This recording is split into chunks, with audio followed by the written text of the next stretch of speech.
Hello student, positive class के channel में आपका स्वागत है। मेरा नाम कमल आनंद है। हम लोगों ने बहुत सारे लेक्चर को पढ़ लिए थे। रॉल्स लॉ देख लिया था हमने, हेनरी लॉ देख लिया था, ठीक है। और ग्राफ भी कल हम लोगों ने ड्रॉ किया था रॉल्स लॉ के लिए, ठीक है।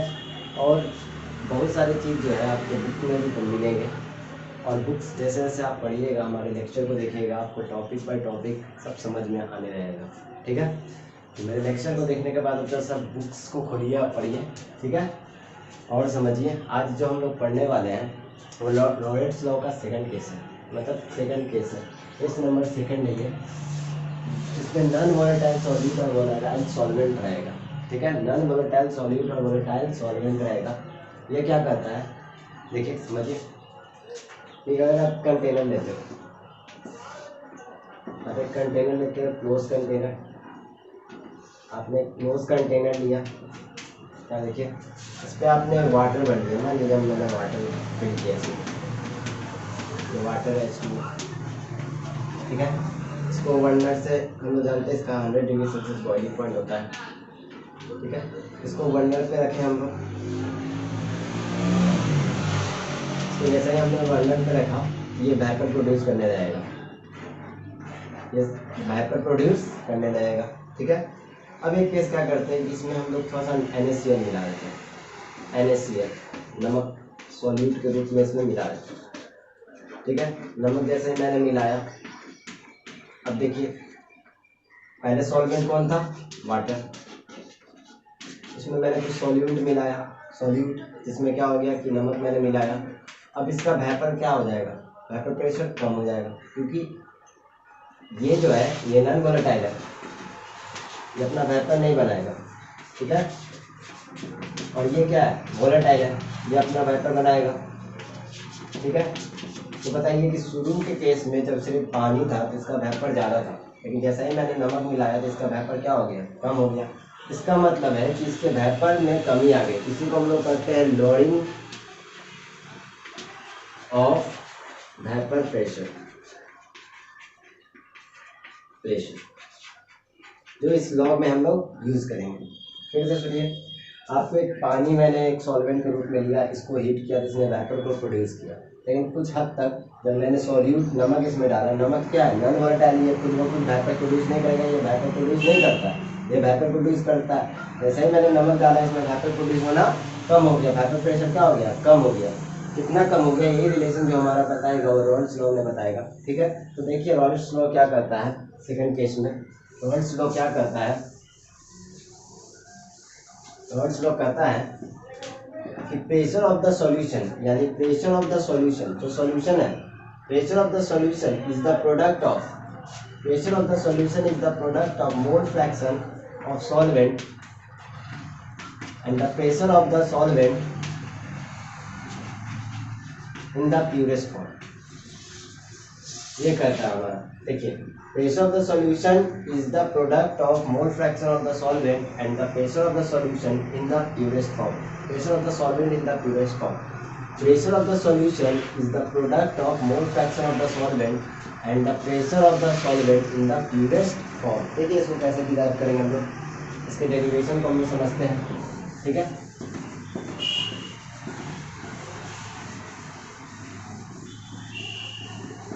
डेरिवेशन देखिए इसका, डेरिवेशन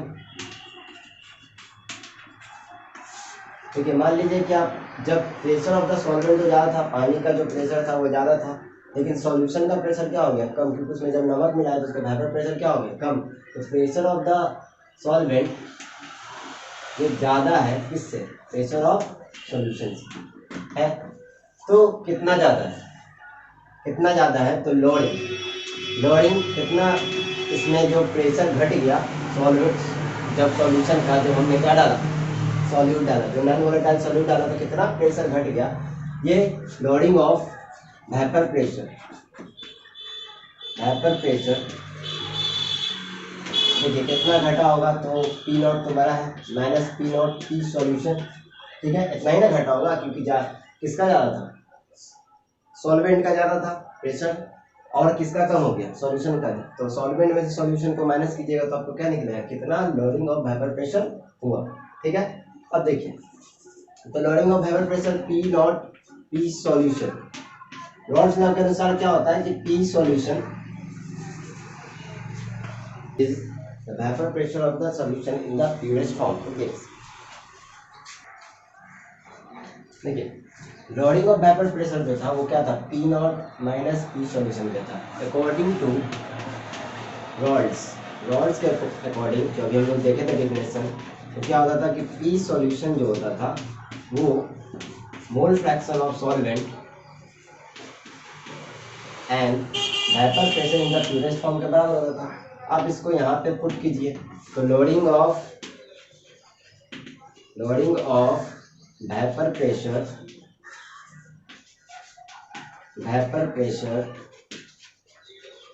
इक्वल टू क्या हो जाएगा, पी नॉट यह, और पी सॉल्यूशन की जगह हम लोग क्या डालेंगे, ये, ठीक है। तो माइनस x2 लिखे थे, सॉल्वेंट भी आप लिख सकते हो, x2 भी लिख सकते हो, पी नॉट, ठीक है। अब यहाँ पे देखिए लोडिंग ऑफ वेपर प्रेशर क्या है आपका, P not minus P solution, ठीक है ना। और उधर क्या आ रहा है, P not minus X solvent, P not. यहाँ पे कुछ आपको कॉमन दिख रहा होगा, क्या कॉमन है, P not minus P solution equal to P naught common, तो 1 माइनस क्या हो जाएगा, X solvent, 1 minus X solvent यानी मोल फ्रैक्शन ऑफ सॉल्वेंट, ठीक है। अब देखिए यहाँ पे देखिए, तो P not minus P solution ये जो था, अब 1 माइनस एक्स सॉल्वेंट आपने पढ़ा होगा, x solute plus x solvent कितना होता है, 1 होता है, ठीक है। तो 1 एक्स सॉल्यूट के बराबर क्या हो जाएगा, 1 माइनस सॉल्वेंट होगा ना।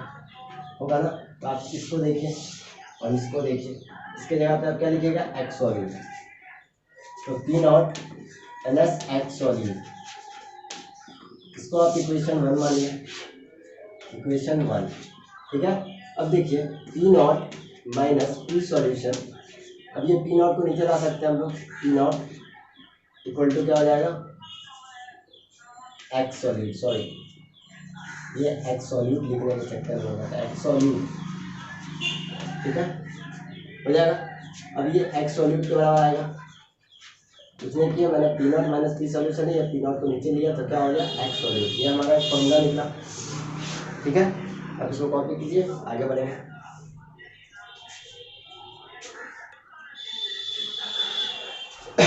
अब देखिए यहाँ पे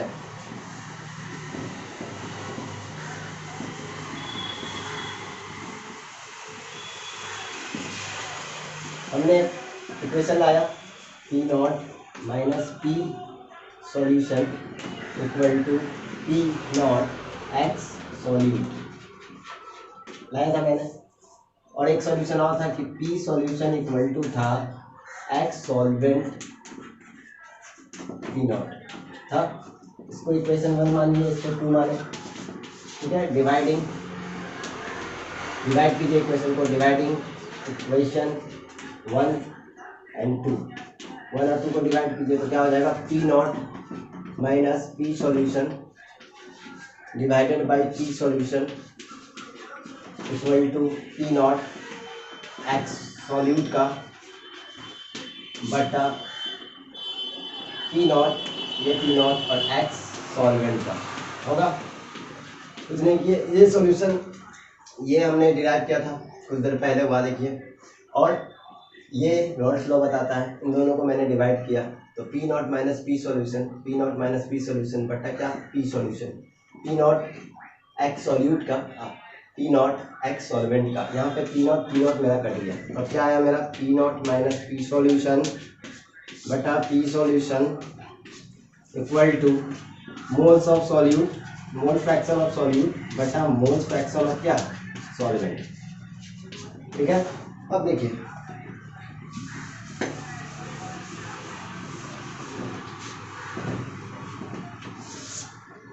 यहाँ पे आपने पढ़ा होगा कि मोल्स ऑफ सॉल्यूट को कैसे लिखते हैं। मान लीजिए मोल्स ऑफ सॉल्यूट लिखना है तो क्या लिखते हैं, मोल फ्रैक्शन ऑफ सॉल्यूट जो होगा इसके बराबर होगा मोल्स ऑफ सॉल्यूट मान लीजिए मोल्स ऑफ सॉल्यूट को हम लोग 1 ले लेते हैं बटा total moles Na plus Nb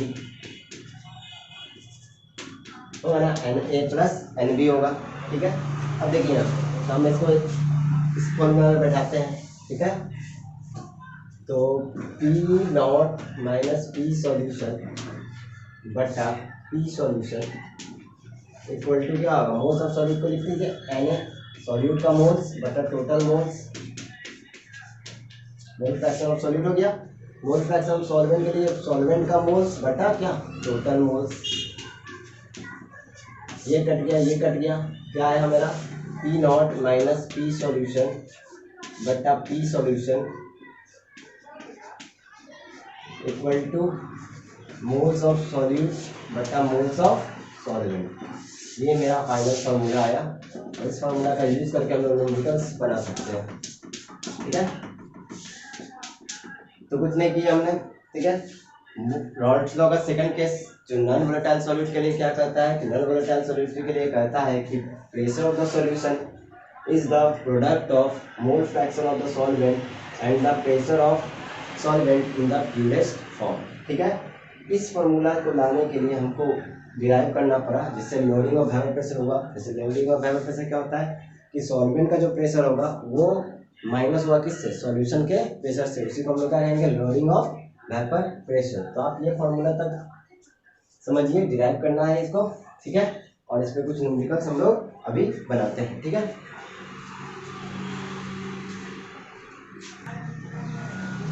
तो ये न्यूमेरिकल है question. The vapor pressure of the aqueous solution benzene is 750 mmHg at 373 Kelvin. Find the mole fraction of glucose in solution. हमको प्रेशर ऑफ द सॉल्यूशन दिया हुआ है, कितना दिया हुआ है 750 mm। ठीक है, अब यहाँ पे देखिए 373 केल्विन यानी 100 डिग्री सेल्सियस पे जो प्यूरेस्ट फॉर्म का जो वेपर प्रेशर होगा वो क्या होगा, P नॉट जो होगा वो 760 होगा mmHg। ठीक है, क्योंकि 180 m जो होता है वो 760 के बराबर होता है। ठीक है, mmHg एट STP आप जानते हो क्या, 11 में पढ़े होंगे। ठीक है, तो vapour in the purest form दिया हुआ है, vapour in the purest form दिया हुआ है, वेपर इन द सॉल्यूशन दिया हुआ है। हमको मोल फ्रैक्शन पूछ रहा है। ठीक है, मोल फ्रैक्शन पूछ रहा है ग्लूकोज का। ठीक है, अब देखिए ग्लूकोज का मोल फ्रैक्शन पूछने के लिए हम लोग पढ़े हैं कि P ऑफ द सॉल्यूशन क्या होता है, P नॉट एक्स सॉल्वेंट है ना, पढ़े थे। तो एक्स सॉल्वेंट बराबर क्या होगा, एक्स सॉल्वेंट बराबर क्या होगा, PS बटा P नॉट होगा कि नहीं। PS कितना दिया हुआ है आपका 750, P नॉट कितना दिया हुआ है 760, ये एक्स सॉल्वेंट 0 0 कट गया। अब बताइए मोल ऑफ सॉल्यूट निकालने के लिए क्या कर सकते हैं, 1 माइनस मोल्स ऑफ सॉल्वेंट कर सकते हैं ना, 1 माइनस 75 बटा 76 एलसीएम ले लीजिए, 76 माइनस 75 बटा 76 कितना आएगा 1 बटा 76। इसको सॉल्व कीजिए, वो आपका मोल फ्रैक्शन ऑफ द सॉल्यूट होगा। तो ये क्वेश्चन में आपको दिक्कत नहीं ना, क्योंकि देखिए प्रेशर ऑफ सॉल्यूशन दिया हुआ था, प्रेशर एट STP कितना होगा 760, pressure of the solution is the product of vapour pressure in the purest form and mole fraction of the solvent. ये फॉर्मूला अभी हम लोग थोड़ा देर पहले पढ़े हैं। ठीक है, रॉल्स लॉ में यहाँ से हम लोग सॉल्वेंट का मोल फ्रैक्शन निकाले, 1 से माइनस किए तो क्या निकल गया मेरा सॉल्यूट का मोल फ्रैक्शन। ठीक है, आपको समझ में आया।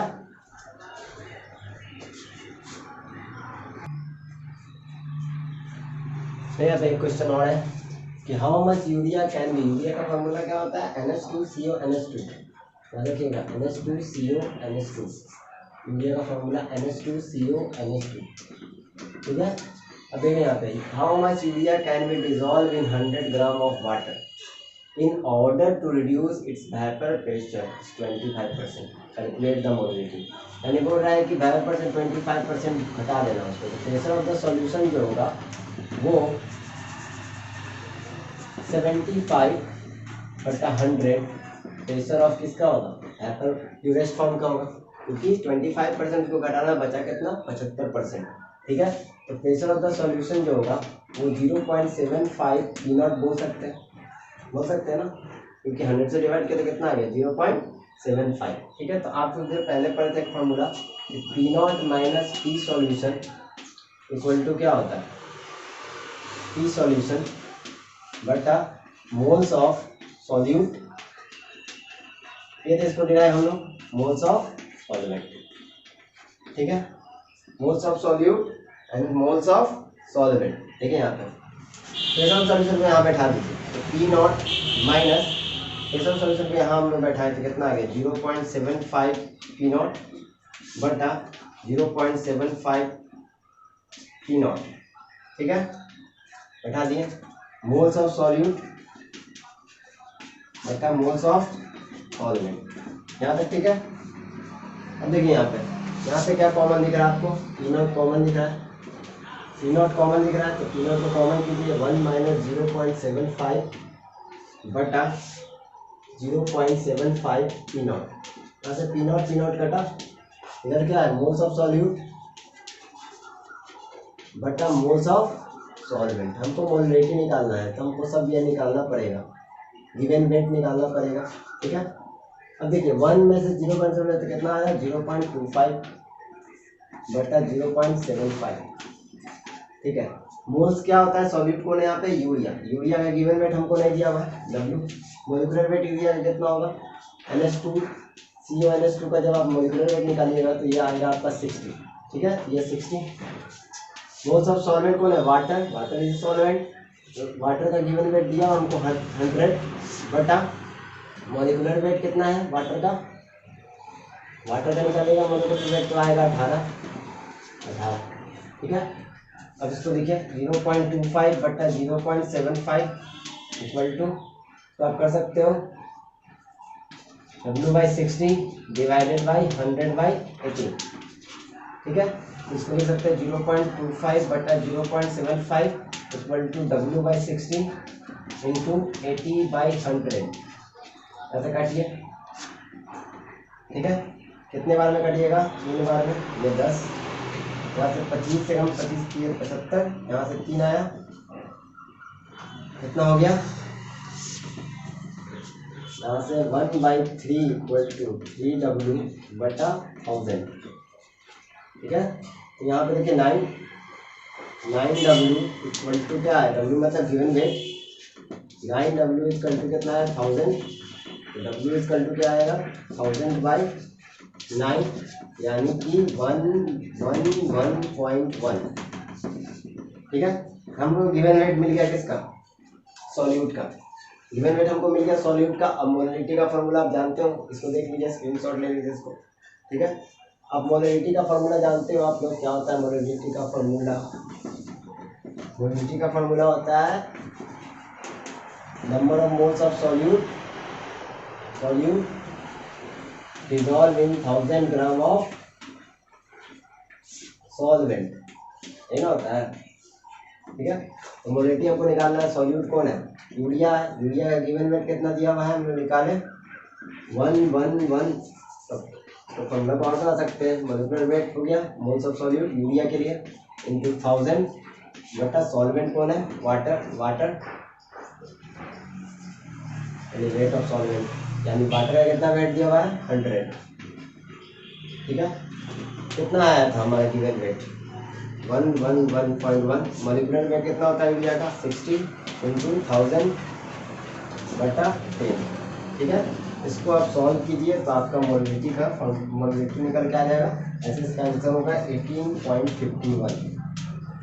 ठीक है, तो कुछ नहीं, देखिए इस क्वेश्चन में हमने क्या किया, पहले इस क्वेश्चन में बोला था कि हमको यूरिया का निकालना है, यूरिया डिजोल्व किया गया वाटर में 100 ग्राम वाटर में, जिसका वेपर प्रेशर कितना रिड्यूस कर गया 25%। तो सबसे पहले हमने क्या किया कि हमने गिवन वेट निकाला किसका यूरिया का, क्योंकि मोलरिटी निकालने के लिए गिवन वेट नहीं दिया होता यूरिया का, तो गिवन वेट मैंने निकाला एक प्रोसेस से, और उस प्रोसेस से गिवन वेट निकाल के मैंने इस मोलरिटी के फॉर्मूला पे बैठाया और मेरा मोलरिटी निकल गया। इस तरह से कुछ क्वेश्चन जो होते हैं वो टफ भी होते हैं, इसको आपको समझना है। आज के लेक्चर में इतना ही, थोड़ा सा पढ़िए, अगर नहीं बनता है क्वेश्चन तो हमको बोलिए, अगर फिर भी समझ में नहीं आता तो हमको फ़ोन कीजिए और थोड़ा सा पढ़ते रहिए, क्योंकि नॉलेज जो होता है वो आपको देना ही है, ठीक है। अब समय नहीं है, सिलेबस जो होता है वो बहुत तेज़ी में आगे बढ़ रहा है, ठीक है ना। जितना हो सके मैं करूँगा, वीडियो डालूंगा, लेकिन आप भी थोड़ा सा मेहनत करो, पढ़ो, घर पे आराम मत करो, ठीक है।